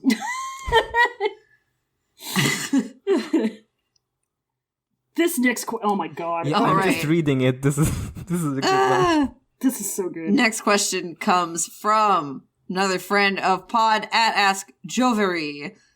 They ask, not sure if I'm too late, you're not, but do you think Jiggy would have been saved a lot of grief if he'd just installed springs in the bottom of his shoes? So the next time he's near stairs, he can just bounce his way out. I just think it'd be neat. Some moon shoes on this bitch. Yes, he's got moon shoes and he's got a pair of Heelys for when the sword just don't do it. But this motherfucker was thrown down the stairs once. Yeah. So he could have learned from it. He should have been prepared for the second time. I'm just thinking about it, thinking about how incredible it would have been the second time if Nie Mingjoy had kicked him. Oh, he'd been Jiggy so had mad. had the moon shoes on. Yeah. And he just bounces down the stairs backwards. Fuck you! I think either he'd have been mad, or even more mad than he already was, or he couldn't have helped but be delighted by seeing this. And I think both of these would have been good. How are you not delighted by that? How does that not lift your spirits at least a little bit? It's impressive. Nie Mingjoy at the very least would have given it a little chuckle. Yeah. He would have to, under those circumstances, he would have to hand it to him. Yeah. Yep. He would have to make a special note in his mind palace for this. Yeah, remember the time he just had moon shoes and he bounced all the way down the stairs? That was cool. Yeah. That was sick. That was kind of sick. It's like when somebody shows up to a party you would never remember anyway with just the randomest, stupidest shit. Yeah. Just burns it into your brain. Yeah. Jesus. All right. Final question comes from Tumblr. A friend of the show, Nish, at the trashiest of cans, asks, because my questions must be food related for some reason, what kind of smoothies do the MDZS characters like? Who is an extreme health green smoothie camp with NMJ, the lawns? Who only drinks syrup-filled sugar monstrosities? Who does the thing my dad does where you get a smoothie shoved in your hands and you have to sit and drink half of it before you're allowed to know what's in it? Spoiler, it's wheatgrass and algae powder. Oh my god. Thank you for your time on my smoothie thoughts. Keep up the awesome work. Off the top of my head, that last one, it's definitely Wei Wuxian. Oh, yeah. Lan Wangji gives him the smoothie. Yep. He's like, it's fine. Wei Wuxian's like, what's in it? Stuff we like. Lan Drink Wangji's it. like, chocolate. Drink. Enjoy. Get those nutrients in. Nutrients. Who does The syrupy. who does the syrupy shit? I think it's probably Nia Huaisong because she loves herself. Yeah. Yeah. Absolutely. Treats. It's treats. Zhang Chung, I think. He's Mr. Protein Man. Yeah, he's Mr. Protein Man. He goes to like a Jamba Juice and he's like, yeah, can you put 6 scoops of protein powder in that for me, please? And some wheatgrass. I'd also like some spirulina. And it just ends up being like literally glue and he chokes it down and says nothing. This fucking Soylent drinking ass bitch. Oh yeah, nasty Working on ass his shit. gains. Soylent's not that bad actually. I'm gonna be real. It tastes a little bit like thin, watery cement, but not too much, so it's fine. It's good for you. Actually, no, I changed my mind. Zhang Chung, she's just looking at me. Don't look at me like that. It's fucking good for you. We're moving on. Zhang Chung would not be the type to not complain about it. Zhang Chung would drink that. He gets the same order every fucking time. He gets it at least twice a week. And every time he drinks it, he's like, this is the most disgusting thing I've ever tasted. Why would anybody drink this? And he drinks it. Yeah. And he finishes it. He just likes to bitch about it. Yeah. And Wei Wuxian would make fun of him for that. Oh, yeah. Oh, yeah. I don't think Zhang Chung cares about how things taste if it's assisting in his gains. He's like, I gotta do this. It's just what I have to do. It's part of it. Eat to live, don't live to eat. God. Yeah. Oh, and, God. And when they're like at the party with the most important people in the world, Wei Wuxian is just like, hey, remember that disgusting thing you drank the last time? You didn't even get strong from it like you said you would. You just ended up on the toilet for an hour. You just lied to the people. You just ended up shitting your doo-doo ass.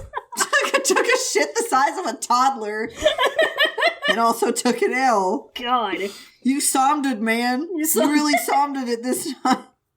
I'm your lawyer. I'll help you plead SOMDDA. Oh, God. God. Oh, Jesus. Okay.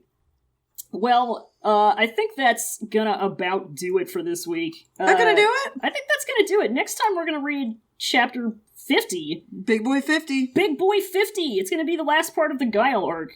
The Guile arc. No more fun NMJ flashbacks after this, unfortunately. Unfortunately. That's very upsetting. Yeah, but we got to have our friend on here for it, so it's good to me. It's really good to me. Hell yeah. Yeah. Let's pick up this house. We have a Patreon. Patreon.com/podrecess is $1 a month. You can be a disciple of the show, get access to all of our Patreon exclusive bonus content, which includes She's a Good iPad. She's a Good iPad. It's got a new episode out. Yep. Gonna be having another one soonish. Fairly soon. Yeah. Absolutely. Gonna try and get it out. Maybe early next month. Yeah. It'd be nice. We're doing some moving stuff, so might be a little fucky, but yeah. But it'd be like that. But you also get a special role in our Discord for you to enjoy in the meantime. Yes, you do. For $5 a month, you can be sec leader of the show, get all that plus a more special role in our Discord channel and a little thank you shout out on the show. And you can get a little doodle from one of us. And for $10 a month, you can be a chief cultivator of the whole entire Pod Recesses world and get all of that and an even more special role in our Discord. And you can listen in when we record our episodes. Just like nobody is doing right now, but, you know. And all of our donors, regardless of tier, get to help us decide where we're going to put some charity treats. Yeah, charity treats. 33% of our Patreon money every month goes to a charity treat. It'll be good. So shout out to our $5 sec leaders, Lenny W., Carrie, Lena, Rachel W., Audrey F., Corin, Name Redacted, and 420 sec leader Sarah. Thank you for supporting us. We love it. Speaking of 420 sec leader Sarah, if you like Gundam, they just released like this really incredible video essay on Gundam and the fashion in it, and it rules. Thank you. Watch it on YouTube. It whips ass. And thank you also to our $10 chief cultivators of the show, Scout, Colin, Stefaniku, and Air to Athens. I am hitting a big old dab. Hitting a huge dab on this night. Just a huge dab. Taking a big old dab. Thank you for supporting the old pod. We like it. Thank you also to Noisepace.xyz for being our podcast network. Check out some podcasts. There's a lot of them. Check out some podcasts. It's a lot of podcasts. Yeah, it's many of them. Just go on there, pick one at random. You'll enjoy it. Everyone there is funny and a good time. It's good. It's just good. Go listen to me. I can confirm that. Oh yeah. Yeah. Go check out the most recent episode of Jurgen. They announced the next project that they're going to be doing once Jurgen wraps up, and I'm very, very excited. Oh my god. Check out 0 to 0. I've been enjoying that one a lot. Yeah, check out 0 to 0. Check out anything. Check out City Girls Make Do. Check out Fear Baiting. Check out LMNOP. Check out LMNOP. LMNOP is a newer one, but a hit. Yeah. It's Val Flight Club. Where can you go wrong? I'm sorry. Sorry but about they're just the ultimate life form is the problem. They're simply good. Any podcast they make and that they are on is very good. It's just the truth. Once again, I'm Roy. I'm on Twitter at SemperFunny. Sometimes I'm on it yelling hypebeast, but I'm taking a little break, but that's where I put my Modal stuff, usually. I've been putting it on my main more because of hiatus, but whatever. Yeah. And I'm Fallon. You can find me on Twitter at America's Burden. I'm currently locked right now, but follow requests are A-OK with me. Hell yeah. Janusz, where can we find you? You can follow me at Janusz Kapovári on Twitter if you want, but more importantly, I'm gonna shout out some of the podcasts I do. Unfortunately, I do a lot. You're Mr. Podcast. You are Mr. Podcast, from what I know. Yeah, look. Yeah. We're all making decisions. If you like... if you like other podcasts about reading... Yeah. You should definitely check out Who Watches the Watch, which is a podcast where we read Terry Pratchett's very good Discworld books. Hell yeah. Wonderful. We're currently at Pyramids. We're doing like 3 episodes per book, so... Okay, that's not bad at all. Check that out. That. We also have a Patreon for that, where you get weekly bonus episodes. Yay! If you're at the $1 tier, and if you're above, you can get shout outs. So check that out, patreon.com/Who Watches the Watch. Also, another book club podcast I'm doing with other people, but some of the people are also on both. So everybody's buddies. Yeah.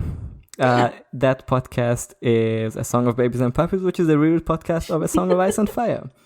Hell yes. Which is, as we know, is a classically inoffensive and cute baby puppy book. Yeah, you love it.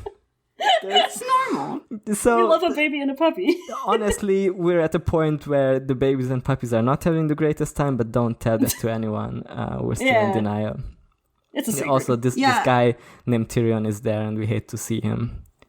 Yeah, I think anybody who knows Game of Thrones knows that the babies and puppies are having a great time. They don't end up having a great time, but I'll tell you what, they are babies and puppies. Yeah. And they will stay babies and puppies. I just love that. That's so good. Also, I have a once a month podcast that is relatively fresh, where we watch everything David Lynch has made. Called so Lynchpin. good. Yes. And so good. The new episode on Dune is gonna come out in probably before this one comes out. So. Oh, hell yes. Fuck yeah, dude. This one here is the Dune enjoyer. I'm slowly but surely becoming a Dune enjoyer. Working on the second one right now, but we're getting there. Hell yeah. Hell yeah. Despite my best efforts, I am a Dune enjoyer. But yeah, Janos is truly Mr. Podcasts. Absolutely. Comes out with some great shit. Please check him out. It's good. You can find us of the pod recesses of the cloud recesses at cloudrecessespod.tumblr.com and on twitter.com/cloudrecess, just one pod. We also have a Discord. We do have a Discord. We have a Discord. The link is in the description, just like it is in every episode. You just gotta be 18 plus and don't be That's weird. all. Nothing else. Yeah, post some funny images. That's all we do. Yeah, it's time to shitpost. Yeah, it's time to do jokes. Hey, join the Discord so you can see things like me saying I love NMJ, Neutral Milk Jotel. Yeah! That was the last thing I posted, I think. It was so good. It's the echolalia. Oh, God. Well, I think it's time for the end of the episode where we have a thing that we say. Do you know what we say at the end of every episode? I know what we say at the end of every I think I know what you say at the end of the episode. Oh. Okay. What would that be? Semper Bunny? Semper Bunny! You are all my nephews now. Devil has been solved. Bye, folks.